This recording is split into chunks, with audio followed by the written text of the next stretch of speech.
Glamour വേഷങ്ങളിൽ താല്പര്യമുണ്ട് അനുശ്രീ. 2 ചിത്രങ്ങൾ ഹിറ്റായാൽ അഭിനയ സാധ്യതയുള്ള വേഷം മതിയെന്നും ഗ്ലാമർ വേഷങ്ങൾ ചെയ്യാൻ താല്പര്യമില്ലെന്നും പറയുന്ന നടികൾക്കിടയിൽ വ്യത്യസ്തയാവുകയാണ് അനുശ്രീ എന്ന പുതുമുഖ താരം. ലാൽ ജോസിന്റെ ഡയമണ്ട് നെക്ലസ് എന്ന ചിത്രത്തിലെ കലാമണ്ഡലം രാജശ്രീ എന്ന കഥാപാത്രത്തെ അവതരിപ്പിച്ചുകൊണ്ട് ആദ്യ ചിത്രത്തിൽ തന്നെ ശ്രദ്ധേയയായ താരമാണ് അനുശ്രീ. ഗ്രാമത്തിന്റെ നിഷ്കളങ്കതയും കൊച്ചു കൊച്ചു വിഡ്ഢിത്തരങ്ങളുമായി എത്തിയ രാജശ്രീ ആ സിനിമയിലെ മികച്ച കഥാപാത്രങ്ങളിൽ ഒന്നായിരുന്നു. ഹാസ്യം ചെയ്ത് ഫലിപ്പിക്കാൻ കഴിയുന്നവർക്ക് മറ്റു റോളുകൾ മനോഹരമാക്കാൻ കഴിയുമെന്ന് പൊതുവെ പറയാറുണ്ട്.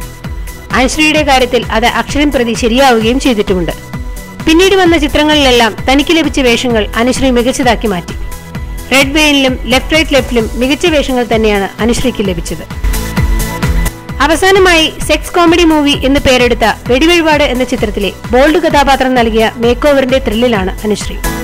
തുടക്കത്തിൽ ഹാസ്യരസം കലർന്ന കഥാപാത്രത്തിനെ മനോഹരമാക്കിയ അനുശ്രീക്ക് മലയാളത്തിൽ തിരക്കേറുകയാണ്. ചില തമിഴ് ചിത്രങ്ങളിൽ നിന്നും താരത്തിന് ക്ഷണം ലഭിച്ചിട്ടുണ്ട് എന്നാണ് പൊതുവെ അറിയാൻ കഴിയുന്നത്. അതുകൊണ്ട് തന്നെ അന്യഭാഷയിൽ പോയി അല്പം ഗ്ലാമറസ് ആയാൽ അയ്യേ എന്ന് നാട്ടുകാരെ കൊണ്ട് വെപ്പിക്കേണ്ട എന്ന് വിചാരിച്ചാകും ഗ്ലാമർ വേഷങ്ങൾക്ക് ഇഷ്ടക്കുറവില്ല എന്ന് പറയാൻ താരത്തെ പ്രേരിപ്പിച്ചത്.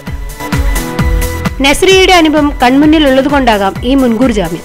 അതോ സ്ഥിരമായി കിട്ടുന്ന നാടൻ വേഷങ്ങളിൽ നിന്നും പുറത്തു കടക്കാനുള്ള ശ്രമമാണോ എന്നും വിചാരിക്കേണ്ടിയിരിക്കുന്നു. ലാൽ ജോസ് വിധികർത്താവായിരുന്ന സൂര്യ ടിവിയിലെ വിവൽ ആക്റ്റീവ് ഫെയർ ബിഗ് ബ്രേക്ക് എന്ന ആക്ടിംഗ് റിയാലിറ്റി ഷോയിലൂടെയാണ് അനുശ്രീ സിനിമയിലെത്തുന്നത്. ഈ ഷോയിൽ വെച്ചാണ് ഡയമണ്ട് നെക്ലേസിൽ അഭിനയിക്കാനുള്ള അവസരം അനുശ്രീക്ക് ലഭിച്ചത്. ഓരോ പ്രധാന വാർത്തയും ഇന്ത്യ ക്ലിപ്സിലൂടെ അറിയാൻ ഞങ്ങളുടെ ഫേസ്ബുക്കിലും ട്വിറ്ററിലും അംഗമാകും.